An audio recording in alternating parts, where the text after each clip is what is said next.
I have gained the freedom to speak against this family. And I'm warning you, kanang mga hinay na kasing-kasing in town, ako, I will be very bombastic today.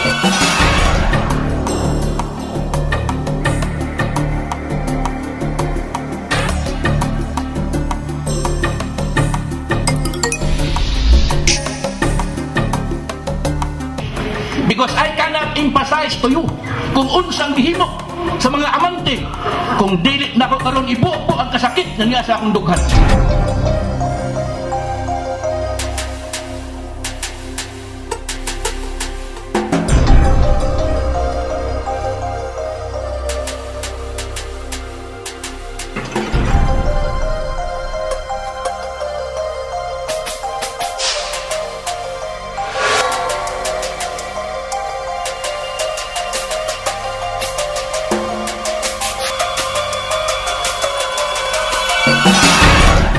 Now, unsa man gyoy kaligot-got ni Atty. Carlota ning mga amante karon. Ang akong gisakitan ang pagmina sa mga amante sa Tubay. Giminahan ang among gamay nga lungsod, and this is barely 2 kilometers away from the population of Tubay, where I have my home, where my wife resides and my 2 children. Kini nga area kumpara sa St. Bernard sa Leyte, which is 8 kilometers away from the point of impact.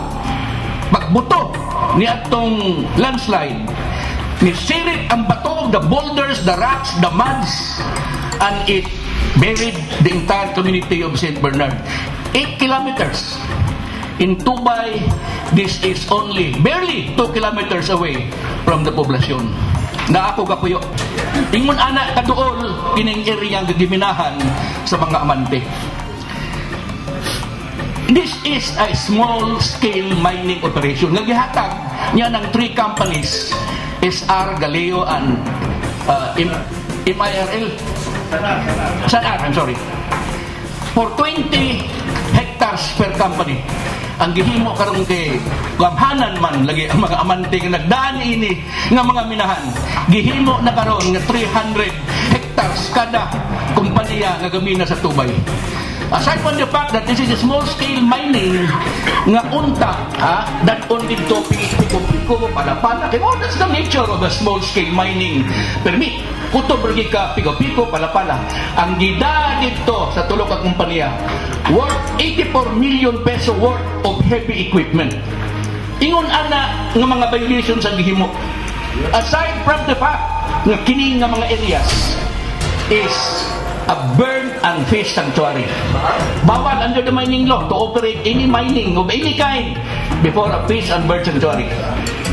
This is a watershed area.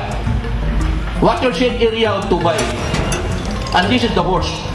This is, in the geohazard map of the DNR, this is an earthquake fault area.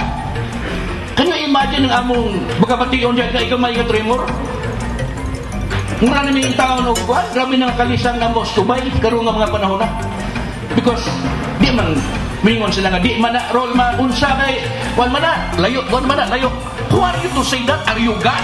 Ngumingong ka nga, dili mahitabo, di ni sa Tubay nagtabo sa St. Bernard?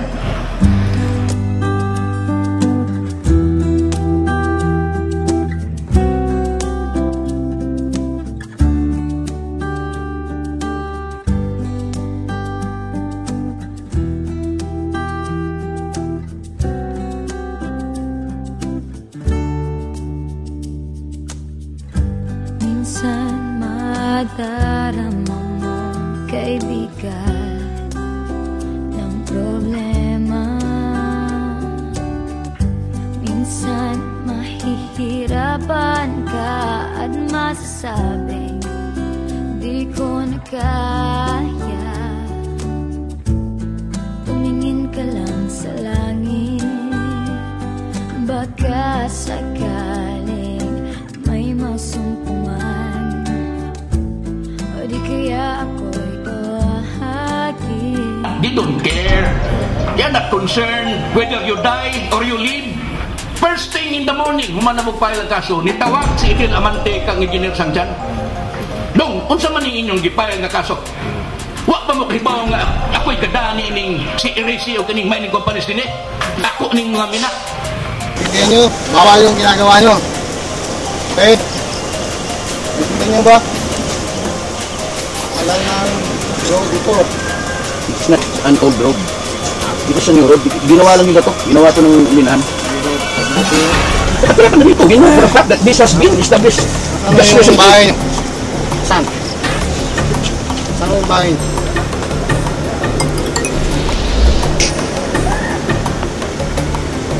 Ito eh, bakit tayo napalitak? Ano na ito napalitak? Ang papalitak na rin ang tubay!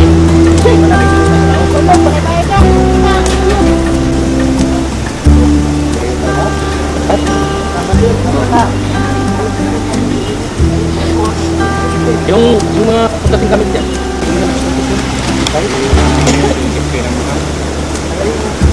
Minsan madarama mo, kaibigan, ang problema.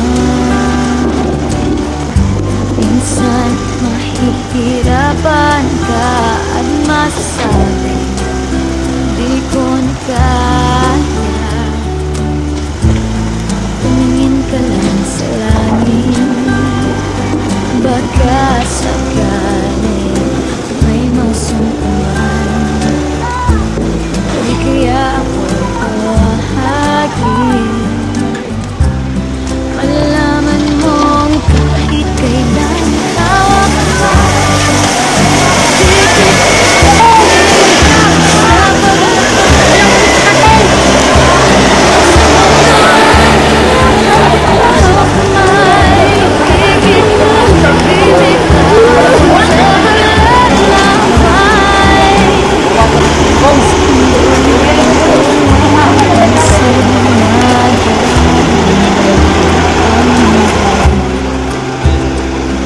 gumugulo sa ilalim ng mga paa.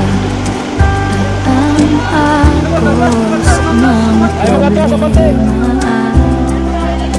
natangay ka. They just want to make money out of their mining operations. They don't care about their friend. Baka Person like me who work with them, help them. Naalam ko sa yuta, di kamang-kamang na kung ipumahal na niya ako. Ingon at to ka ruthless, toothless, heartless ang ihimok sa mga amante ka namo. That's why I'm telling you, I have gained the freedom to talk against the amantes. iwan sa paglakbay. Dito sa mundo walang katiyakan, hawak kamay. Di kita bibitawan sa paglalakbay. Sa mundo ng kawalan, walang sabihin laging isipin may magkakasama. Lola, ano? Ninyo, tanwakin! Ako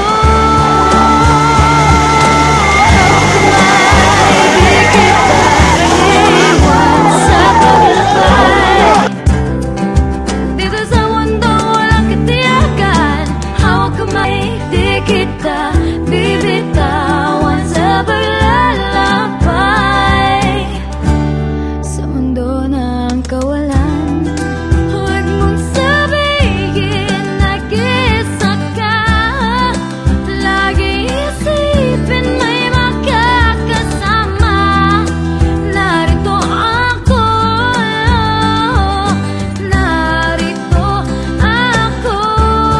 Atong giprotektahan, atong kinayahan. Dili ang pagtigsangka sa mga tao nga mao midagdaw kanato. Ang atong may ni proteheran ka sa atong kinayahan alang sa atong umaabot nga kabataan. So sinugdanan sa atong pakigbisog. Pakigbisog, kinaiyahan, Protektahan! Nina! Padayon kita